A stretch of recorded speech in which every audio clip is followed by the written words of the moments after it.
Okay, hey there, folks. Even with conventions, reading, and other live events back on track, I figured I would keep bringing book tour to you. So, welcome to Russ's Rockin' Rollercoaster, intriguing interviews with creative minds. So, if you're watching tonight, then you're like me, a fan of Star Wars, Star Trek, Marvel, and more. Yet, while we love the movies, the TV shows, the novels, and comic books related to those series, what we don't know is what it's like for the writers to be part of those creative teams. That's why tonight we'll be taking a deep dive into the life of a tie-in writer. On our panel tonight is Jennifer Brody. Jen is a film and TV producer and screenwriter and creative writing instructor who began her career in Hollywood working on films including The Lord of the Rings, The Golden Compass, Freddy vs. Jason, and The Texas Chainsaw Massacre. She has also written Disney villains and for Star Wars. Welcome, Jen. Nice to be here. Thanks for having me. All right. Also on a panel is the namer of bands and my pal Dayton Ward. Dayton is a New York Times best-selling author and co-author of nearly 40 novels and novellas, having written for Star Trek, Jurassic World, Mars Attacks, Planet of the Apes, Predator, and Marvel. Welcome back, Dayton. Hey, thanks for having me again. All right. And just rounding on our panel, she's running a little bit late, so I'll sort of pre-introduce her. We're going to have, excuse me, we're going to have MARCY ROCKWELL, who is an award-winning tie-in writer and poet, and she's done work for Marvel and Dungeons and Dragons. She'll be jumping in a little bit. All right, so just a heads up to the folks at home. Feel free to send any notes or questions you have for the panel in the chat box during the show, and we'll get to a few at the end. All right, so I want to ask you guys something, and this is sort of kind of going on my loose memory of how things were. And I'm going to find out if I'm right. So I remember maybe as recently as 10 years or so ago, maybe a little bit longer than that, several tie-in writers that I knew had lamented at that time that as a tie-in writer, they often felt like the ugly stepchildren of fiction because they were writing in a world created by other people, just sort of work for hire, and as such were sort of not being taken as seriously as they felt that they deserved, as maybe more sort of traditional, standalone fiction authors. And yet today, with the way the markets have shifted, tie-in work seems to be in incredibly high demand these days. So things seem to have really turned. Do you think that assessment is accurate, or am I off base here? What do you guys think? Dayton, what's your take on this? I think there's always been a stigma attached to tie-in writing. It dates back to when I was a kid reading these books, and the writer would come out and say, "I did this for the paycheck. I didn't care. I just needed to make rent this month." So for a lot of years, that was the takeaway from people who have an opinion about tie-in writing. But these days, it's a completely different world out there. I don't know anybody who writes tie-ins who's not a fan of some property, if not the property that they're getting to work on. They seek the work out. They are sought out to do the work, and there just seems to be a lot more of it than even there was 10 years ago. Right. So, Jen, what's your experience? What's your take on it? I've only been doing tie-in work since about COVID, 2000. So I'm in the newer crop coming into it. And it's not something I ever envisioned for myself, even though Star Wars was a long-held dream of mine. I'm a massive fan. And I think and I worked more on film properties, so it's a little bit different. And IP has become huge in Hollywood, as everyone knows, which is working on pre-existing versus original content. But I think Dayton's right that it's really shifted. I think, in high school, we used to get bullied for being into comic books and like made fun of for being nerds. And I try to remind the kids these days, I'm like, this was not cool when we were growing up. We were not considered cool for knowing about all this dorky stuff, or I was obsessed with like Anne Rice's vampires. That was not mainstream cool. And it has obviously completely flipped. And I started to notice that when I first started working in Hollywood, where all the stuff I was a fan of actually was useful for my job and valued in a way that had never been valued. It was more like you were put down for it, or even for reading or being really into reading. So I think there's been a huge shift that's very positive, especially into the more nerdy fandoms, I'm going to call them. Marvel being a great example, but we could, run the gamut through even just 80s childhood stuff like Barbie, Transformers being super mainstream. And I primarily do my work for Disney, which is huge fandom that does not look down on you for writing their characters that they love the most. The stigma I see more comes from writing children's category and writing genre generally rather than just media tie-in. We get asked a lot, why don't you write a grown-up book or a real book? And I'm like, these are real books. They're really important to write for younger readers and to get them excited to read. I think it's the single greatest thing you can do for a kid is get them excited to read. And I always say, it doesn't matter what they want to read. It's just that they're excited to read it. And then the genre stigma, versus literary fiction, which we could go down that rabbit hole a lot on. I'm sure you guys could talk about that, but I do think there's been a shift because I say all the lit fiction people are trying to come into genre pretty strongly now. It's where the money is. It's where the film and TV deals are. So, all right. So let's get to what everyone really wants to know. Let's peek beneath the hood we'll peek beneath the hood about the rest of it in a minute. But before we do that, let's just be straight up. Is it fun to write for these established universes that so many of us enjoy as fans? I think it's a blast. What do you think, Dayton? I love it. I have a great time doing it. I mean, they don't pay worth a damn, so you have to do it for the love of it because you're never going to get something out of it, right? You're never going to get rich writing tie-in fiction, but I mean, it's just a lot of fun. It's as my mother, I would remind me, I used to read Star Trek novels when I was a kid. And when I finally started doing them professionally, she's like, I cannot believe they pay you to write that crap. But she said that in that loving mom way, right? Like she's still super supportive, but she's going to make sure I stay grounded. Yeah. That sounds like gave up a computer career for this. In the special way that moms have, right? In a special way that only moms can do. Yes. Yeah, when I first moved to Hollywood, the first movie, I interned on and worked on Donnie Darko, but the first film I worked on was the Texas Chainsaw Massacre remake. And it was the first real remake. Nobody understood at all what we were doing. And my parents were horrified. They were like, we put you through Harvard to work on what? Chainsaw Massacre? Some guy named Leatherface? Like they try very hard to understand what I do. My mom will even try reading my Disney books, but she's never seen the Disney movie. So she has no flipping clue who like this Hades guy who talks like a used car salesman is. She tries really hard though. Okay. All right, there we go. Our Marcy, how are you? I'm a little out of breath, and hopefully I did not get caught on any cameras speeding to get here, but I'm here. Well, if you did, it was all worth it. So. I will send you the ticket. Okay. Well, you could send it, but I ain't paying it. All right. So we just jumped in. So we just got started. So the question that we're talking about is, look, we're going to get to the rest of the tie-in life of a tie-in writer in a minute, but let's up front, is it fun? Is it fun to write this kind of stuff? You're asking me? Yeah.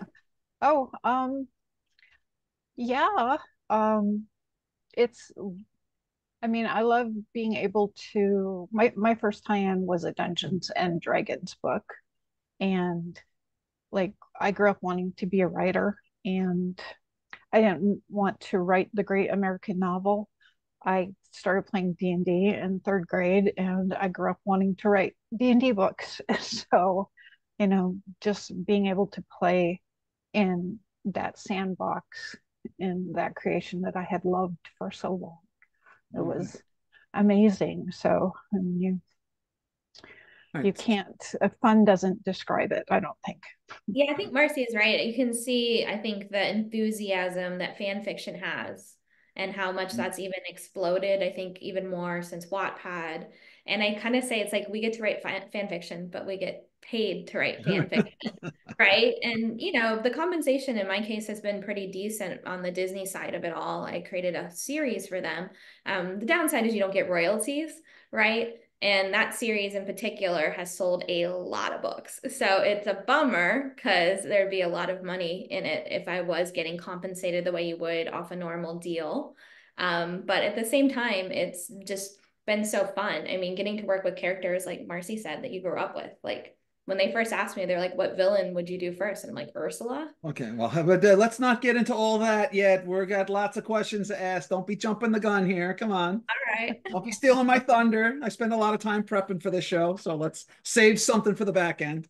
All right, so with established franchises and characters, that the ones that have had translations into TV, movies and whatnot, how much influence do the characters or the voice actors' performances that we've grown up with or that you've watched and absorbed, how much do they influence the way that you write the characters for comics or novels? So Dayton, I have to imagine as a Star Trek guy that, having, all the Star Trek shows and the movies, you hear their voices and their mannerisms. Does that impact the way you write the characters? Oh, absolutely. I mean, that's one of the things you're striving for is that authenticity. You want the characters to sound like they do on television or in the films. One of the biggest compliments I can get is when a reader says, I can hear actor so and so's voice with your dialogue. So that means I did my job. I evoke that same or some of that same feeling they get when they watch the episode or the film. Yeah, absolutely. It's paramount for me. No pun intended. Sorry. What about you, Marcy? Even when even example, even with Dungeons and Dragons, when they had the animated series for there was like one season of it, did that have any impact on the way when you wrote? Did that have any influence at all, or anything else that you've written? I wouldn't say on the D&D books. I was writing in the Eberron campaign setting, which hadn't had any other properties aside from the campaign setting and the novels at that time. This was before DDO came out, the online game. And so I wasn't really affected in that respect.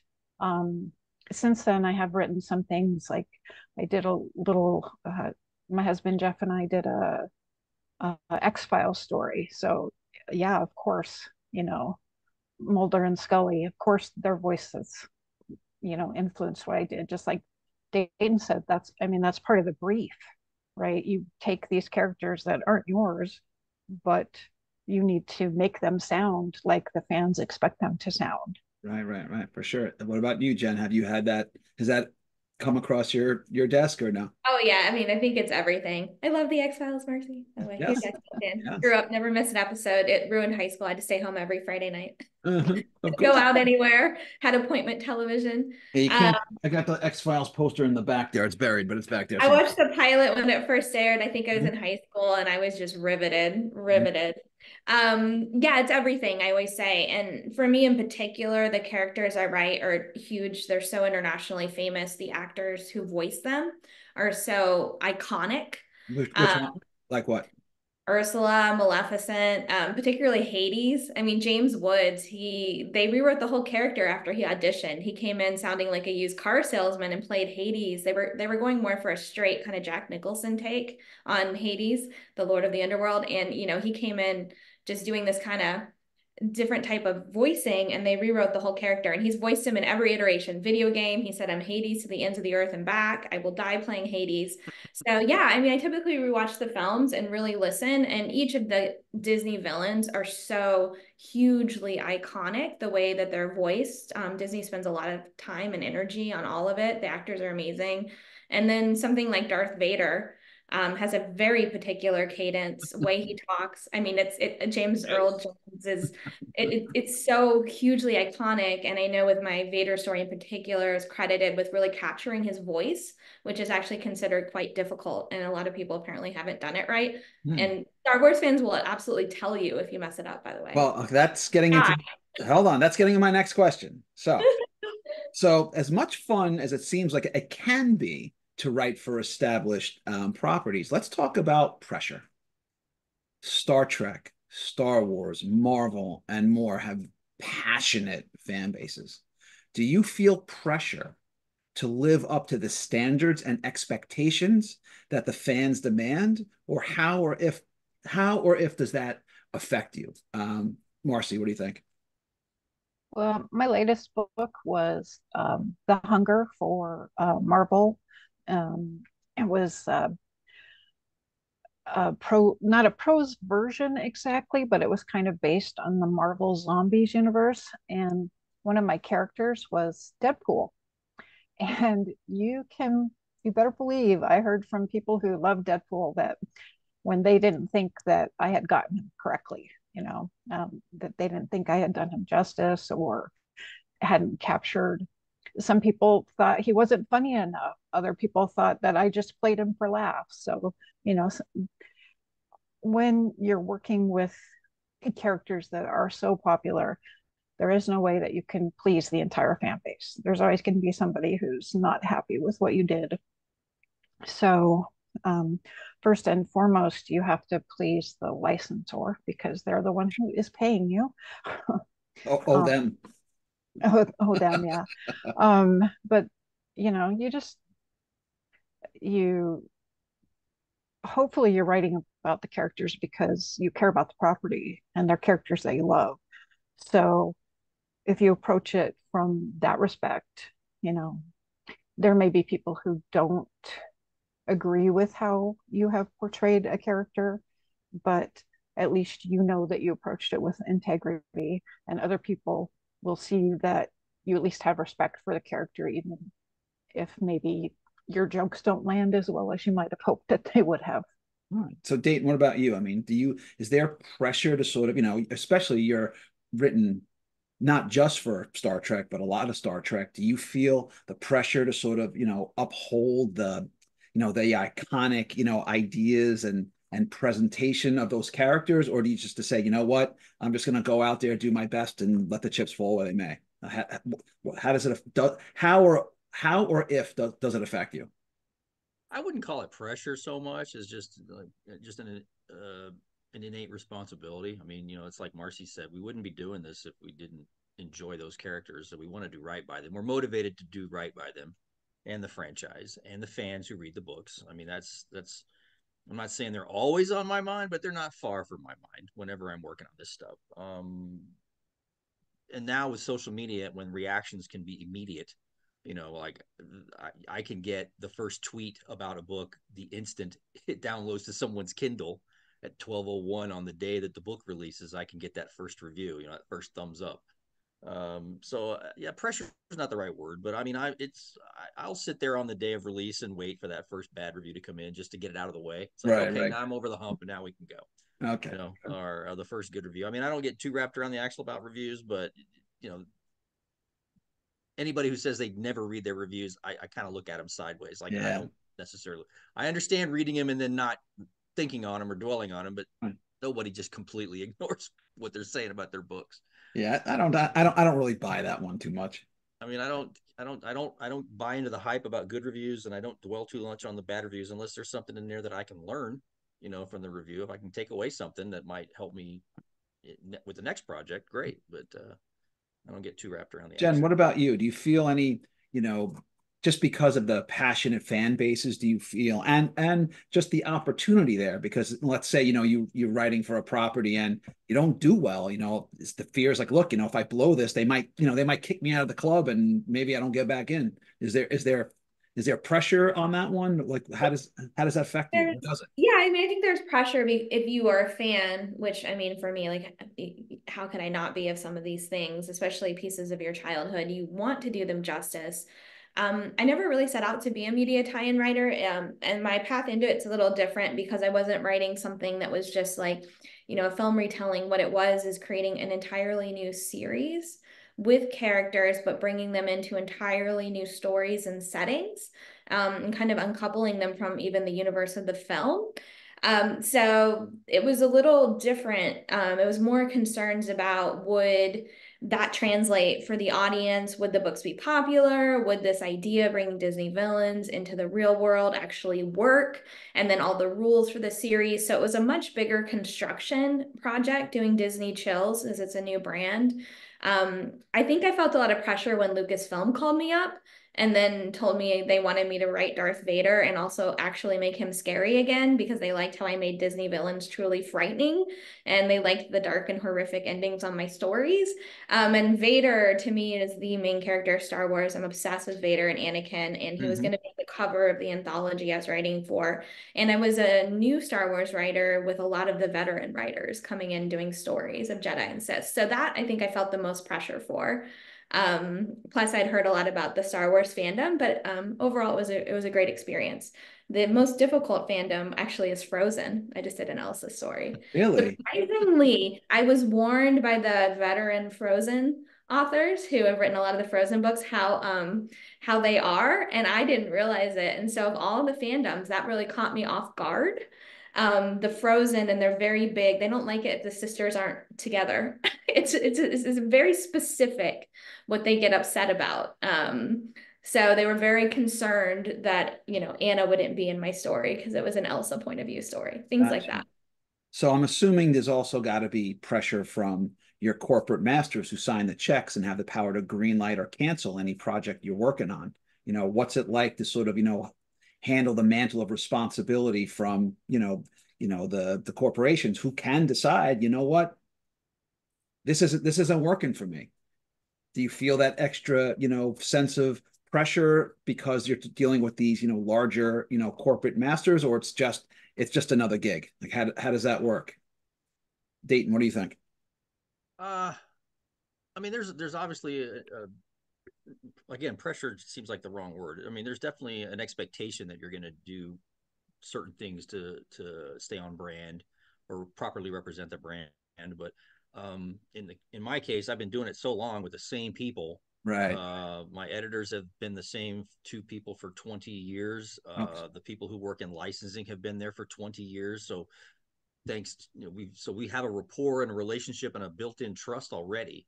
There's a shorthand that we can employ. We don't have to go necessarily through all the steps that I would if I was approaching another IP for the first time. Right.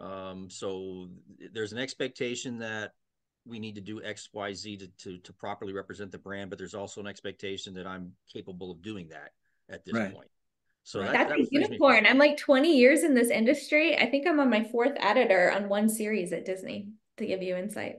Star Trek and that's just Star Trek. I mean, I've at Star Trek at Simon and Schuster. Now, if you take Star Trek and go to one of the other places, I've had 4 or 5 editors in the course of one book.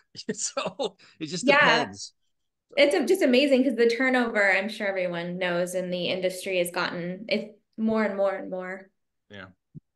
So Dayton, you said something. I was actually leading into my next question. So look, there are only so many writing slots for these properties, and there are a lot more authors who'd love to have a shot at writing for an established franchise. So what's the price of admission? Do you have, like, how do you break your way in? Do you blind pitch? Do you need to have an agent? Is it networking? Is it recommendation from other authors? Is it a little from column A, B, C, and D? Talk to me about the pathway into writing tie-in work. Jen, so Jen, you had a different path because you came from the Hollywood side, correct? I came from Hollywood, but I actually started writing and publishing, and I published a debut YA science fiction trilogy called The 13th Continuum that won some awards and caught some eyes and caught the eye of an editor at Disney who hit me up. And he was publishing another friend of mine as well. And I think we had a meeting where we sort of pitched around this idea of doing a horror series with Disney villains. And so I auditioned is what I remember. I think they might have been talking to some other, probably bigger writers than me. And I auditioned with a few chapters, and they hired me because they loved the voice and they loved what I was doing. And so then I got a 3-book deal off that. And before the first book came out, they already extended the series to 5, which was very rare. No one had heard of that. And now 7. So it was a very rapid process. And then that work led to both, Frozen and to Lucasfilm. It caught their eye. So I wasn't actually auditioning as much as just actually writing and publishing and kind of being seen and being around folks caught people's eyes, and they hired me. So it was a little bit of a different process, I guess. I wasn't actually actively looking to do it, but I was excited by the prospect. I think for me, it was less doing the tie-in and more I wanted to create something new. Excited me. I love breaking stories. I love doing new stuff, and I really wanted to scare children very badly. The only question was, would Disney let me go as dark as we wanted to go? And we were not sure, but I will tell you, they let me do it. And I still think I found a glitch in the Matrix. I see the Matrix. We're gonna get into that in a minute. So Dayton, so talk to me. You've been doing tie-in work for quite a long time, and even now, I mean, we both know a lot of the same people, and there's a whole lot of folks knocking on the door, and no one's answering. What's the pathway? How do you break into tie-in writing, or what are your experiences? And well, I mean, my experience is definitely atypical. Like Jen, I wasn't really looking to do it. It just kind of happened. I entered a short story contest for Star Trek short fiction way back when, and that begat a second and third opportunity to do the same thing. And then next thing I know, I have a novel contract, and that was 20 odd years ago. Definitely not the typical path to a tie-in writer. Most of the time, a tie-in writer, and Jen and Marcy can back me up, or maybe offer a different perspective, but usually you're an established writer someplace else first.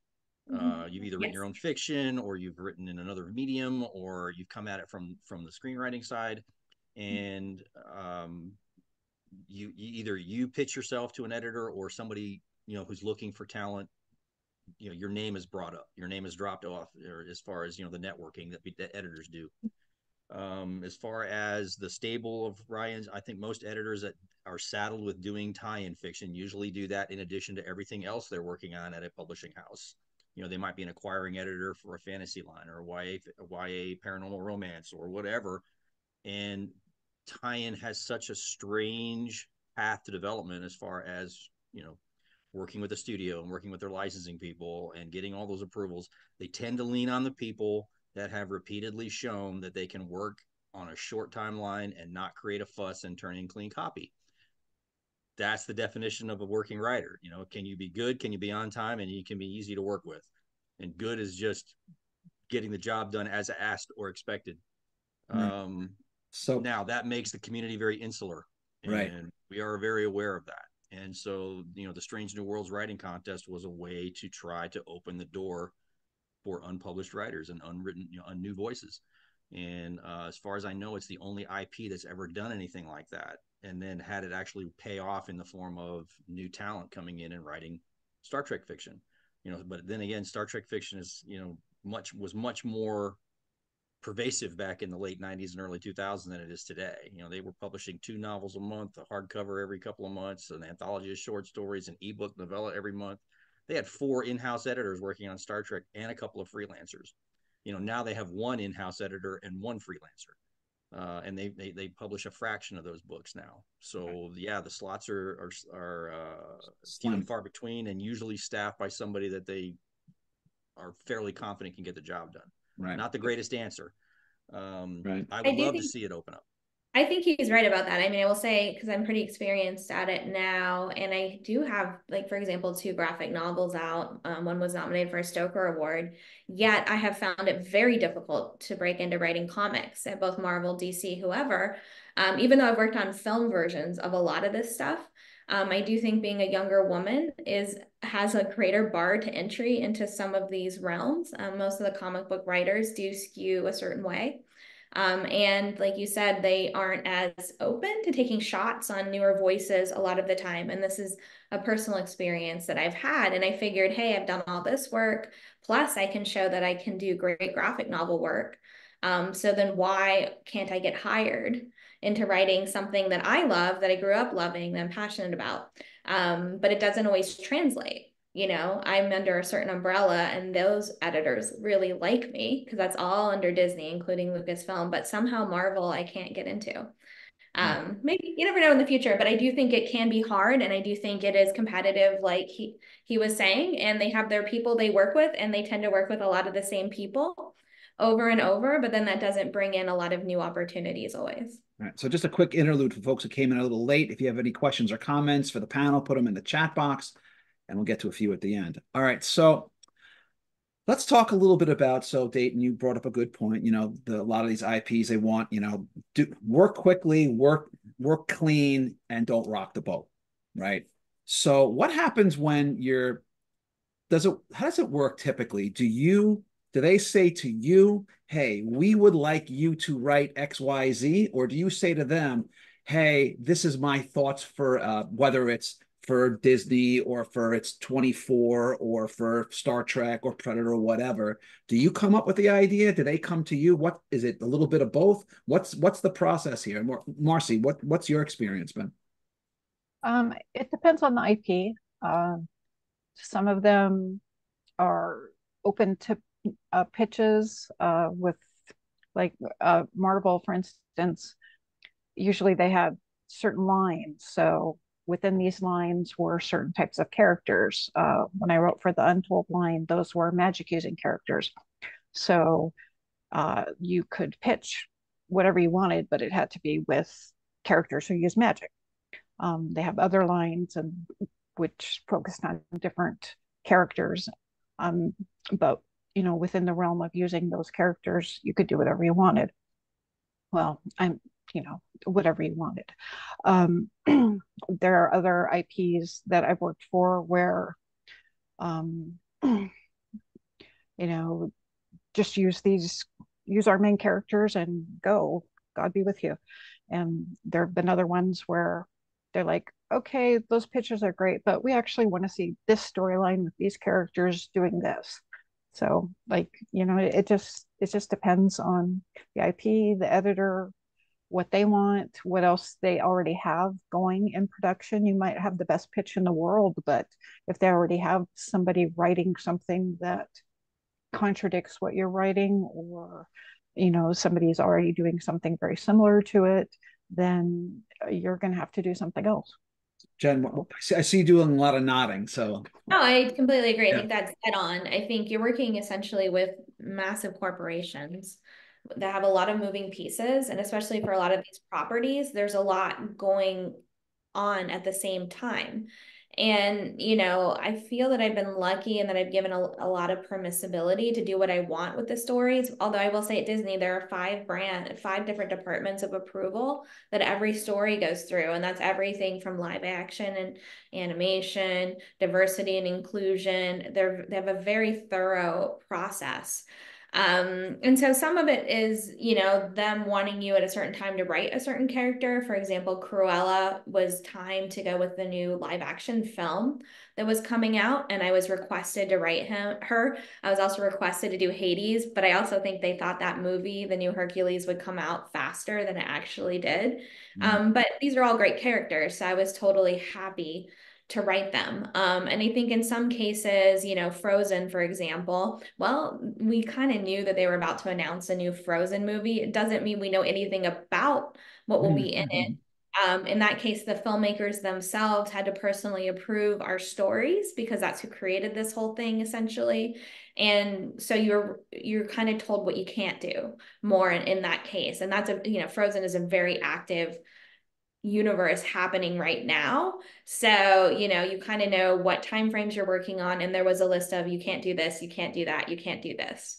Star Wars is more just like shooting in the dark. I think writing more unknown characters is a lot easier in the Star Wars franchise universe because you have more room. Someone like Vader, very well trodden. So much has been done. You can't step on anything that's really big. You don't know what their plans in the future. I was writing before Obi-Wan had come out. So I kind of knew what they were doing, but didn't totally. But they also don't tell you what to do. So you're kind of pitching in the dark a little bit, hoping it'll work. My big thing that I bumped into with Lucasfilm was that they wouldn't let me kill anybody with Vader. And, for me, he's very murdery. He kind of enjoys it as well. It's fun for him. Yes. It's literally his reason for existing. He loves it. He relishes it. He's a great villain. He's great. And correct me, guys, if I'm wrong. He likes killing people, doesn't he? Yes, he does. He doesn't seem, he seems at best indifferent to the idea. Yeah, exactly. He's got a big group now, you guys. He's like Jason, Like, and so whatever. I just thought it was really funny when the first pitch I sent them, they were like, this is too dark, which, Disney let me go way darker. And they were like, we don't want Vader to kill anyone. So I kind of rejiggered it. And then the note back was, well, this doesn't make sense because Vader would just kill these people. And I'm like, you can't have it both ways, guys. But can't they? I was like, I just felt that, it's Darth Vader. He's terrifying. But anyway, so there are some funny little hiccups sometimes like that where you're a little, I think, perplexed. And I think the wildest thing was that Disney let me go way darker. I think only someone keeps body count. I think only one kid made it alive so far out of the series. There's someone online that keeps tally of what I do to the kids. So Okay, fair enough. All right, so Dayton. So talk to me when you're writing from not I mean, I know you've written more than simply just Star Trek, but I wanted to ask you something. So in particular, when you wrote that when you were part of that multi-book series, it was you and James Swallow and was it Mac and who wrote the fourth one? There was four, right? Which one are we talking about? The Fall? Oh, That four. sounds like It was a couple of years ago. You guys did like it was like four books, right? yeah, it was five. I think it was there was one with four and one with five. So Okay. Well, in either case, my question is, so when you're working across multiple titles in this established universe, what's the complexity there to A, make sure that all the writers who are writing in that, that self-contained series are kind of working in lockstep across multiple titles with each other and being in lockstep with your corporate masters who have to approve everything. And, there's got to be, I'm assuming it's a lot of moving parts. And are there's going to be maybe disagreements with what each of you thinks is right or wrong, or what your corporate masters thinks is okay? How does that all work? it's an interesting dance that where the music changes often mid song. That's where the editor comes in. The editor is invaluable during these kinds of projects. They act as the showrunner if we were a TV's writers' room. They're the ones who are coordinating all of the moving parts. They're the ones who keep all the dots connected and all the trains on their respective tracks. They oversee everything. So we would not have been able to pull off something like the Fall or the Typhon Pact series, or even the trilogy that Max Swallow and I did to kind of turn off part of the novel line. um, they are the ones who have everything. They make sure that we're not stepping on each other's toes. I mean, there's a lot of communication between the writers. We usually have a big writer conference, via phone or something, where we work out the big plot beats and we figure out which corners of the sandbox we're going to inhabit. And then we figure out the batting order and what's going to happen. And that, but again, that's the editor that's riding herd on all of us to make sure we behave. Right.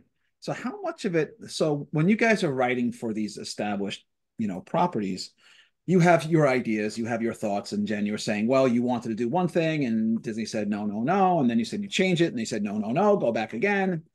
How much voice do you guys have as the writers to push back on your corporate masters? Because it's not ultimately you're playing in someone else's sandbox and someone else has the final say. How much leeway do you have to push back and say, no, I think you're wrong here, and let me tell you why I think you're wrong? And if they can come back and say, well, that's all very nice for you, but do it this way anyway, does that end the conversation, or is there room to sort of come back again and say, listen, I'm telling you, I think you're really making a mistake here? Like, what's that dance like? I think you work within the parameters because this is a lot more like working in Hollywood when I was in development, when it's more of a work for hire collaboration. I would say the one weirdest note I ever got, and even my editor was highly perplexed, was going into doing my Captain Hook book. Somehow it had come down at Disney over that kid that got killed at the resort, I think 5 years before, and eaten by an alligator, that no crocodiles or alligators were allowed in any Disney property. And if you guys know anything about Captain Hook, like how important is the crocodile to his whole pathos, right? It's kind of the main thing. And the funniest part was that my Dr. Facilier book had just come out with a huge alligator scary set piece, which is very much also in their own movie.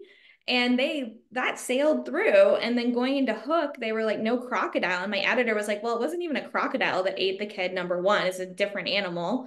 And number two, it was years ago. So this came from Big Disney.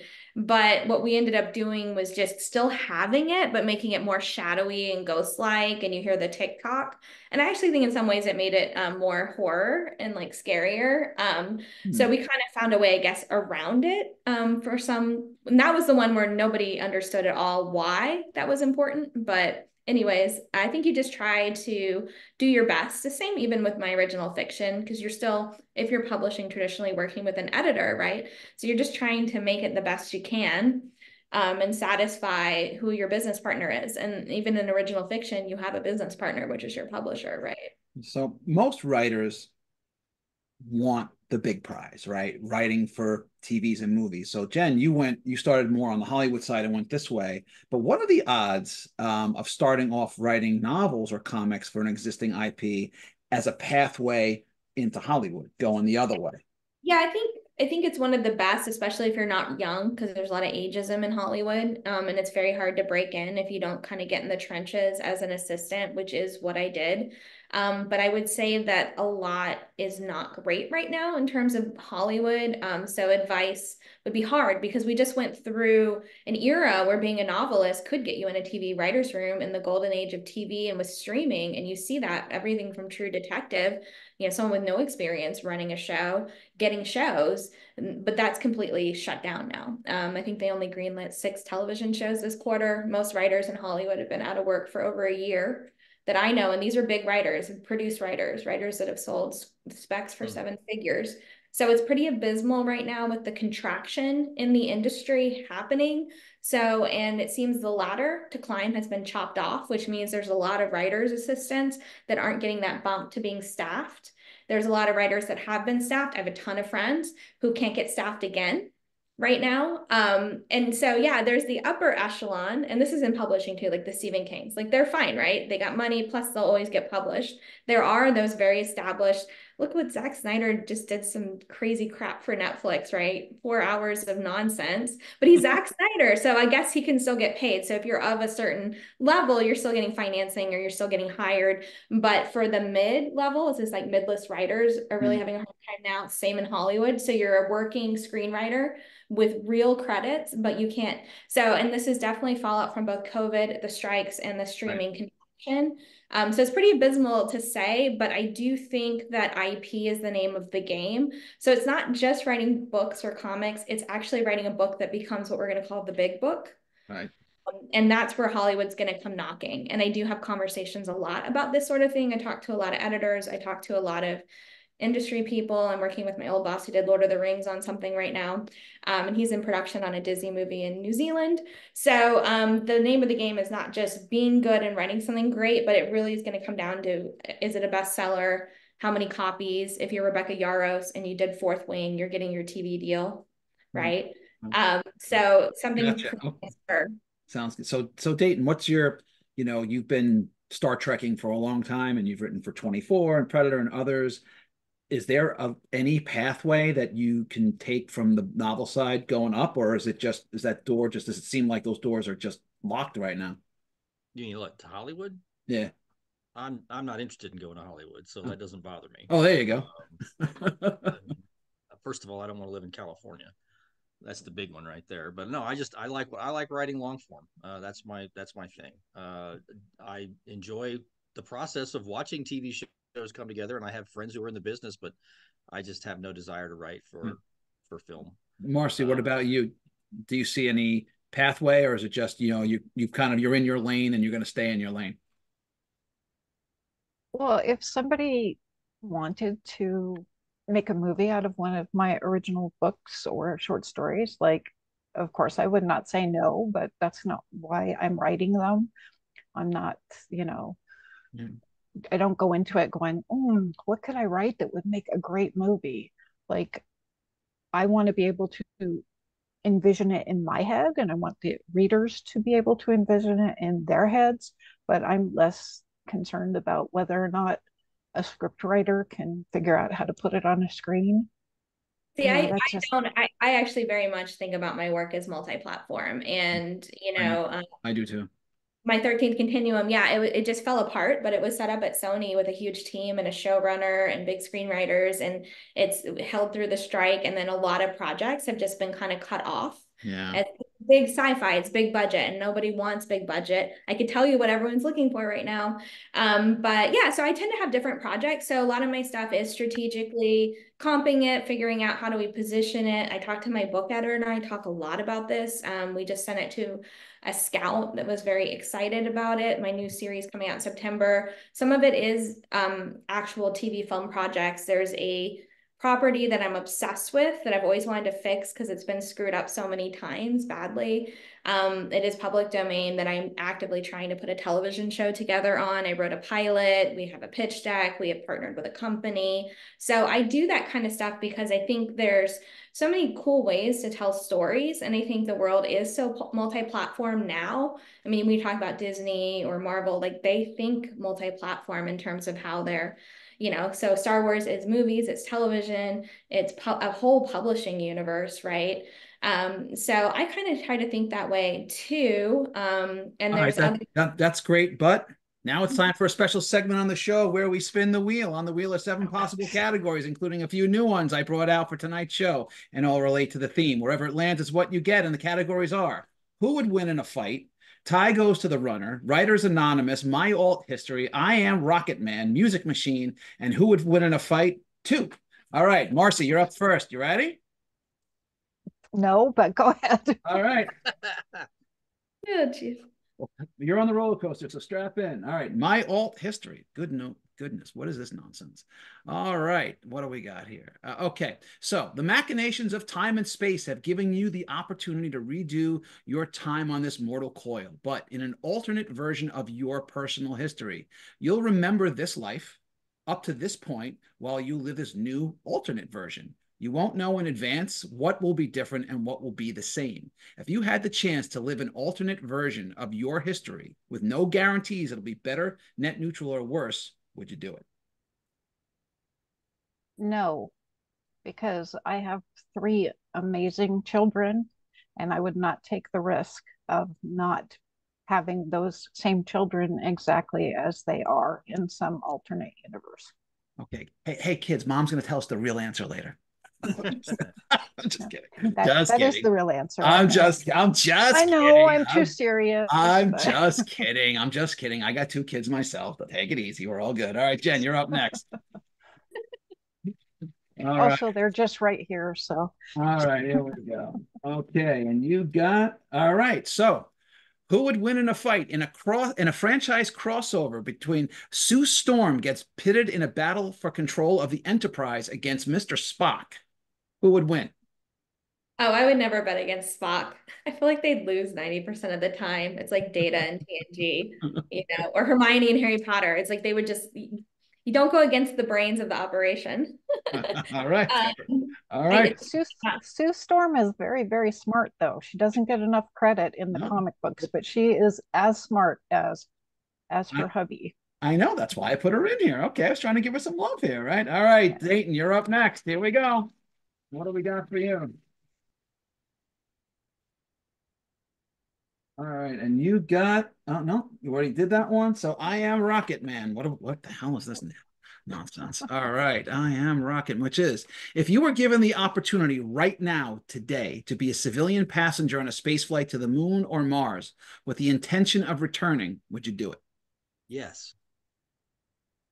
With the intention of returning? Yeah, absolutely. Strap me in. Let's go. Let's go, baby. All right. I'm Dayton on that one. That's why I write so much science fiction. I'm obsessed with it. Okay, good. Because I would never, even if I was given the chance, never in a million years would I get on that thing. I grew up I was a kid and I was like in 2nd grade at the end of the Apollo era. So I got to watch the last couple of those go up, and then I got to watch the space shuttles and all that. So yeah, everybody wanted to be an astronaut when I was a kid. I'm the generation where the first one we saw was at school live, where the teacher got blown up. We were all in the library. They wheeled that television in. Yep. Oh yeah. All right. So now, okay, now I'm going to pick your poison. I got 3 choices from you, A, B, or C. I'm not going to tell you what's behind each one. So Dayton, you went last, so now you're up first. What do you got? Give me A, B, or C. Go with B. B. All right. Reboot redux. What do we got here? We live in an age where reboots are the norm. If you could be part of the writing team to reboot any previously established franchise and give it a fresh take, what would it be?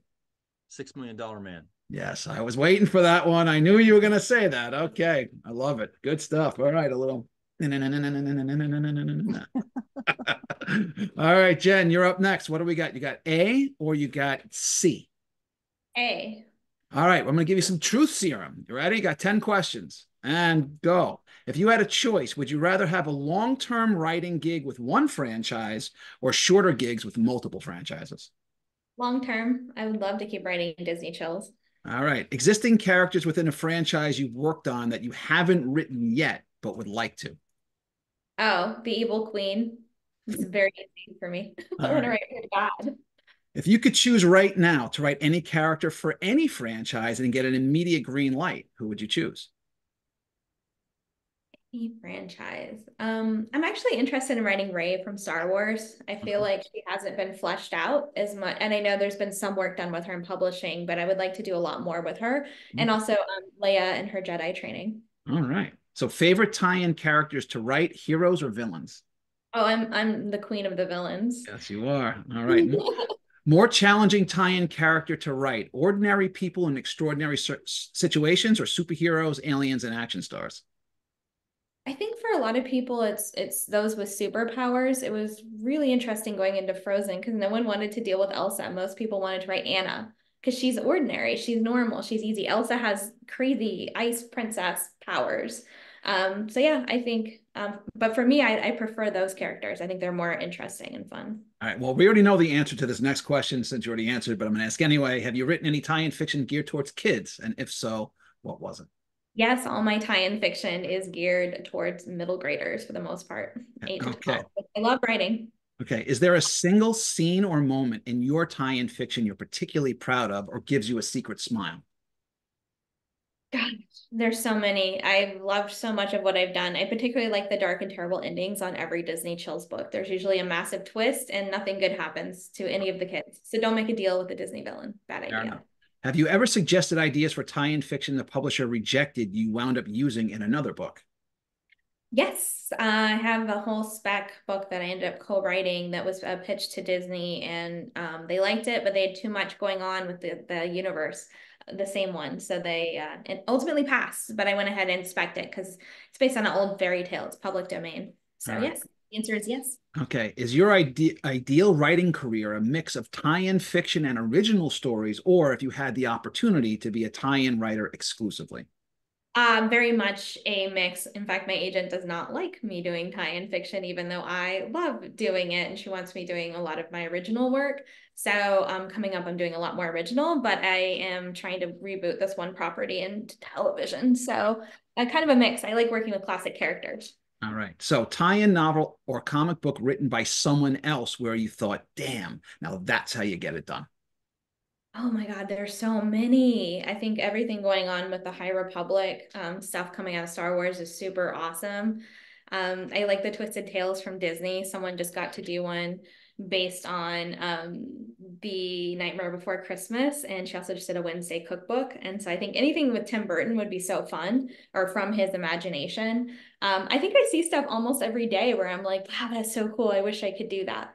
Fair enough. All right. So, Marcy, you're up next. So, you're going to get Book of a Lifetime. So, this one has a bit of a long wind up. So, bear with me. I'm going to give you two options that are going to define the rest of your writing career, but you can only pick one. And here are the two options. Your next book is an international bestseller. You win every award there is, you make tons of money. Your book gets made into a movie that wins the Academy Award for Best Picture. You can ride that success forever. You will always be that writer. However, every book you write after that one, and I'm talking about every single one, is an absolute dumpster fire. Critically trash and a commercial zero. You are called a washed up hack who can no longer even string together two cohesive sentences. Or you keep writing as you've been doing. You are generally well respected. There may not be any awards in your future, and the financial end of things will be no greater than they are right now. So if it were up to you, given these two choices, which career path do you pick? Steady as she goes or Book of a Lifetime? I think that I would rather be able to tell new stories that people are going to be able to read until the day I die, and then be the next Harper Lee. You know, I don't necessarily define success by the number of rockets I have on my shelf, which is 0 right now. But the number of letters I get from readers telling me, how my work impacted them. So as long as I can keep getting letters from readers, then that's my success. All right. So I got a couple of questions in the chat box. Let's see if we can get to a couple. What do we got here? I think okay. Have you ever made up a character for an established property and tried to use it in more than one book?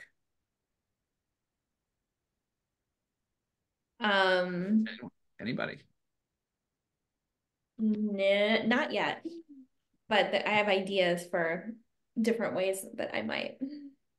Okay. I would like to write more with my Darth Vader characters because I created some, it's canon, and there's some new, I just did a Wikipedia interview, but there's some new characters that I created. And specifically, there's a teen rebel Wookiee character named Katarina, who is super awesome. And I don't think Wookiees get enough play in the Star Wars universe. And I would love to write more with her in general and more with Vader in particular. So, yeah. All right, fair enough. All right, so I'm going to share my screen. I got a couple of goodies to share for everybody, so bear with me for a minute, and we're going to see what we got here. All right, so what are we looking at here?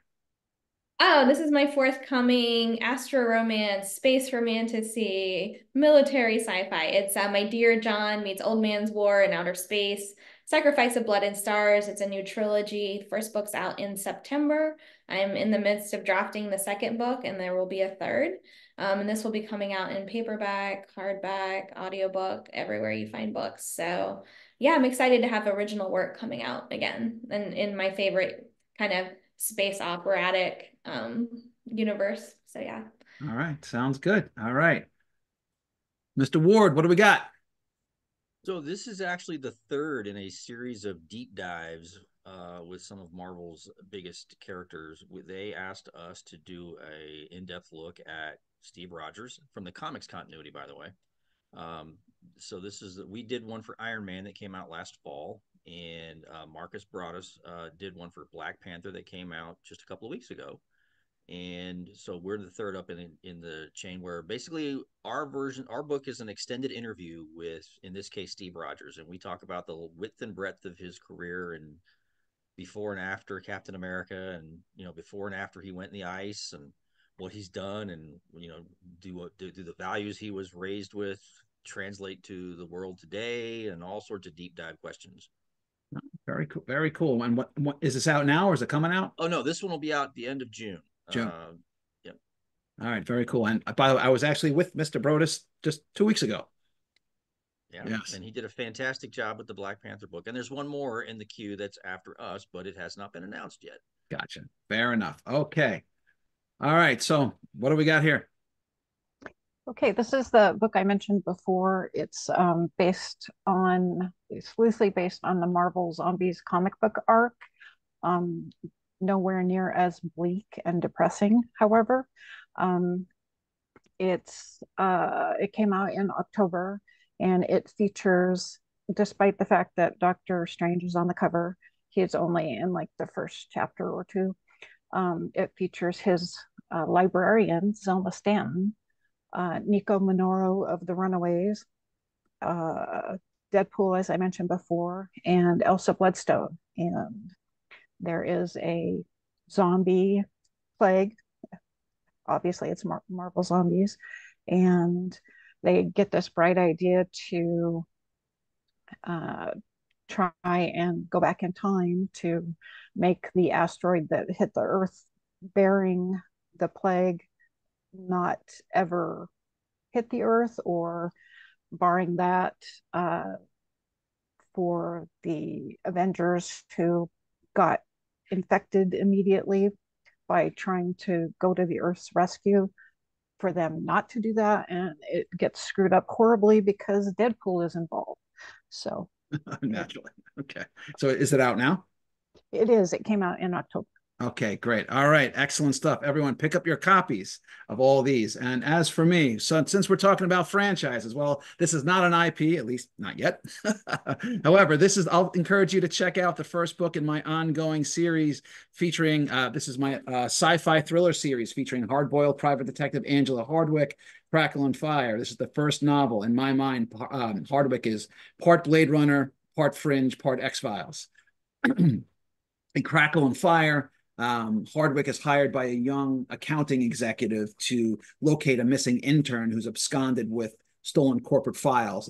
But she soon finds herself kind of tangling with dueling gangsters and hostile protesters, a mysterious government agent, and a madman from Earth who's got some galactic ambitions of his own. And if left to his own devices, well, it's going to be bad news for a whole lot of people. The novel also includes a bonus Hardwick short story, which is actually one of my favorites that I've ever written. So I'll really encourage you to check it out. And I'll also encourage you to check out the other 3 books in the series so far: Fractured Lives, Hot Ash, and Blunt Force Rising. And book 5 in the series, which just went off to the designer today, will be out in September. And I want to be clear that every book in the novel is a standalone novel. You can read them in any order.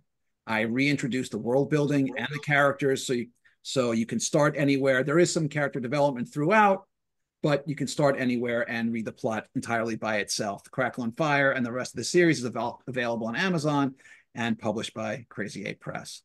Okay, that's our show. I want to thank our guests tonight, Jen and Dayton and Marcy, for coming in and talking to us about what it's like for the life of a tie-in writer. And I want to thank everyone who's watching at home. I'm your host, Russ Colchamiro, and as always, be kind, be gentle, and generous of spirit, and for God's sakes, go read a book. And be sure to subscribe to my YouTube channel, and I'll see you all next week. Take care, guys, and thanks a lot, and I'll see you soon. Bye now. All right. And wait, where are we?